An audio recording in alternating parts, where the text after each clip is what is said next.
Hi, this is the Tiger Wolf 55. And this is the Ninja Psychic Wonderlo. And welcome to, we're finally coming to the conclusion of our series, Bat-Palooza, here on Cinema Semantics. Well, we still have a couple more episodes to go, and we still have energy to expend. So, Ninja, expend!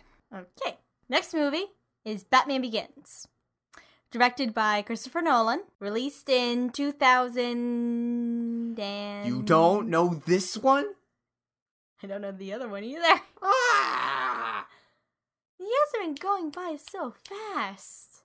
What year? 2006? That was the year Superman Returns was released. Try again. 2008? That was when The Dark Knight was released. 2005? And she gets it right. Fine. Released in 2005, directed by Christopher Nolan, starring... Oh my god! No. You did not forget who played Batman. Kristen Bale. Michael Caine as Alfred. There are Katie Holmes as... Rachel Dawes. Rachel Dawes. Rachel. There you go. Good old Rachel. And Liam... I'm so sorry. Liam Neeson as... Henry Ducard. Henry Ducard.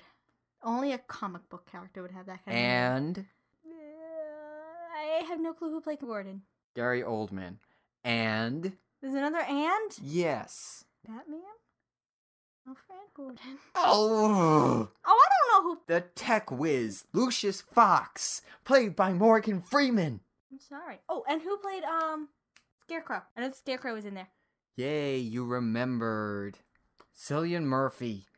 Please, synopsis. You sure you want to trust me with this? You can't screw this one up. It's Batman Begins. Watch me. You know what? You're gonna have to revoke your Batman fan license. Okay, so... Batman Begins. It begins... You say... No! You said it! I can't believe that you said it! It begins with a beginning. It does not begin with a period. Yeah! It begins in a prison. Yes, a prison. A prison in a faraway land. It's been a while since I watched Batman Begins. Oh! You said you watched it! I did. The last half hour on TV. Oh! When have I had time? The same amount of time that you had to watch Batman 66, Mask of the Phantasm, or anything else, really? Come on! Okay, so, Bruce Wayne is in a prison, and he's... That's it! Unprofessional! Unprofessional! So I'm not a walking trivia movie book. You don't have to be a walking trivia movie book to be able to say, Batman Begins. It's the story of how Batman becomes Batman. Okay, it's the story of how Batman becomes Batman. And suddenly the tiger wolf turns into more of a crow. With that kind of a noise.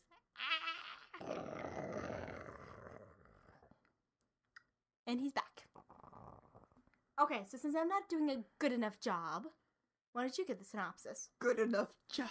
You're not doing a job at all. I give my review. That is...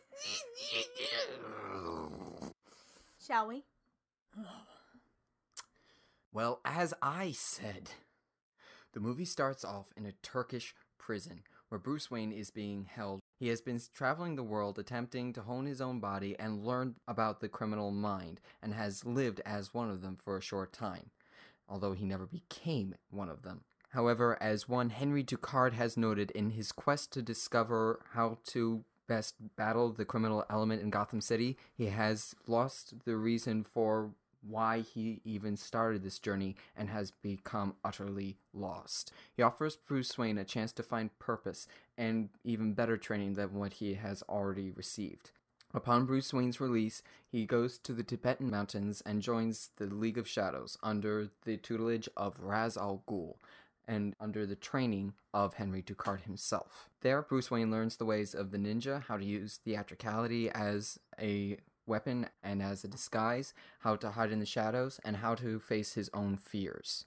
However, It's discovered that the League of Shadows has been specifically grooming Bruce Wayne in order to lead an assault on Gotham City itself, because the League of Shadows apparently is an organization that has been around for thousands of years as a check against societies that have grown too decadent and corrupt. Bruce Wayne is going to lead the attack on Gotham because it is their next target to be destroyed. Well, obviously that's not going to stand, so Bruce Wayne takes out the entire army there and makes his way back to Gotham City, saving Henry Ducard but killing Ra's al Ghul in the process. When he returns to Gotham, he decides to use all of his training to his advantage and begin his sojourn as, well, he doesn't know yet. He finds inspiration to become more than just a man in a childhood experience when he fell into a cave and got frightened by bats.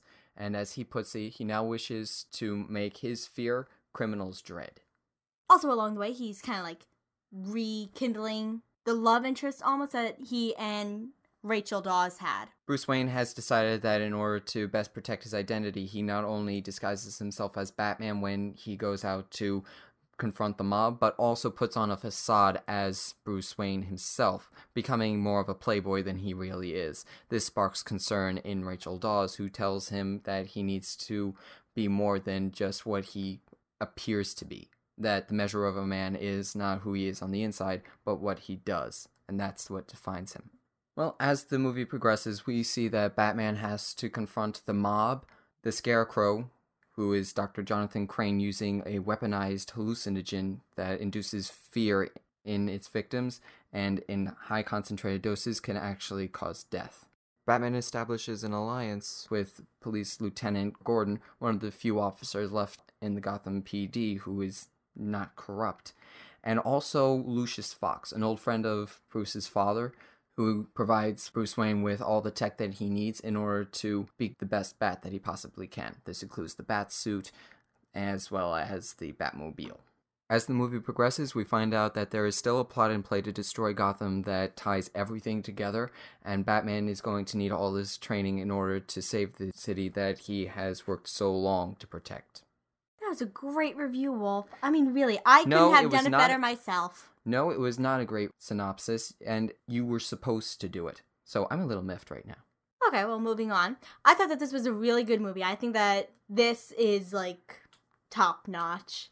Christian Bale portrayed a very good Batman. He raised the bar. I mean, Michael Keaton set the bar of, how to do both Batman and Bruce Wayne. But Christian Bale, he went far above it. He really created a huge difference. They really were two completely separate people. The only criticism that anybody could ever really find against Christian Bale's portrayal of Batman is that he didn't do a natural disguising of the voice. He did a very obvious, "I'm Batman" sort of thing. He really made it very exaggerated.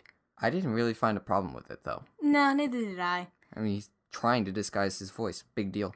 Yeah, I really liked how they made how this Batman was one of those things where, you know what? If the technology was up to that standard, there really could be a real-life Batman. This was a real-life character, not a comic book character. Well, as real as you could get, Batman still is a character that could never actually exist in real life, no matter what kind of technology he uses. Mm-hmm. But Christopher Nolan went into this movie saying that he wanted to make Batman as realistic as he possibly could, using the term hyper-realism, realizing that this is all still fantasy, science fiction. There's still some tech in here that does not quite exist yet, probably can't exist with our current state of technology. But overall, most of Batman's personal technology and weapons is actually based on real-world weapons. Yes, that was pretty cool. You're not going to find much in the way of the hokey, campy, supernatural powers, and sometimes that required some major overhauls of characters, like Ra's al Ghul, whose proper pronunciation should be Ra's al Ghul, but I'm not going there. There's a really good twist at the end, so it keeps you on the edge of your seat. Even when you kind of think you know what's going on, you really don't. So it's one of those movies where, even though you're just kind of along for the ride, it kind of just, like, hits you out of nowhere. Well, it does if you don't know anything about the characters. So, yeah, overall, it was a really good movie. There really isn't much criticism for this movie. Yeah. In fact, the only problem that could be set against this movie other than Christian Bale's voice was the fact that it followed on the heels of Batman and Robin. And as a result, it didn't open up as strong as it could have. I remember when the news that a new Batman movie was coming out first hit us, I talked with my friends at the time, and we pretty much decided, yeah, we'll skip it. They ran Batman to the ground as far as the movies go. There are other things that we would rather see, like Star Wars Episode 3. We'll skip it. And apparently a lot of people said the same thing, because Batman didn't open up very strong. But the movie was so good and won over so many people that word of mouth kept it going. This movie had one of the best running legs of 2005. I loved it. Yeah, you loved it, but you didn't see it in theaters either. So sad. Yes, it was. But when we did see it, we were absolutely blown away by what we saw. It's a highly recommended movie and the best Batman of the time. Yep. Other than that, there really isn't much to say about the movie. It's just a fabulous movie, not much criticism, and not much to make fun of. Like, nothing. At all. Period. Then stop talking, please, so that we can get to the next review. Fine. For Cinema Semantics, in our awesome Bat-Palooza, this is the Ninja Psychic Wonderloaf. And this is the Tiger Wolf 55. See you next week. See ya.